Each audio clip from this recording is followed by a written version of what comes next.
আসুন আজকে জেনে নিই হরিনাম জপ করলে আমাদের কি লাভ হবে। 1 নাম্বার, হরিনাম জপ করা মানে কৃষ্ণের কাছে মনের কথা খুলে বলা। 2 নাম্বার, হরিনাম জপ করা মানে কৃষ্ণের কাছে সেবা প্রার্থনা করা।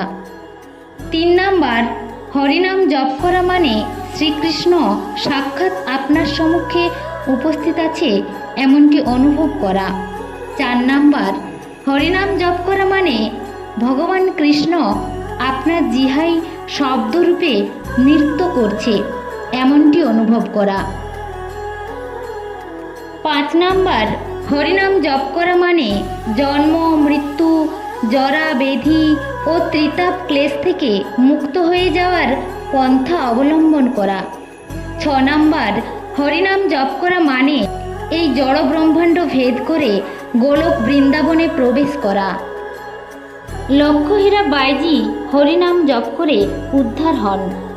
জগাই মাধায় ঘোর পাপী হরিনাম জপ করে জগৎ থেকে উদ্ধার হয়, তাই হরিনাম জপ করুন। ভিডিওটি ভালো লাগলে অবশ্যই শেয়ার করবেন। ধন্যবাদ।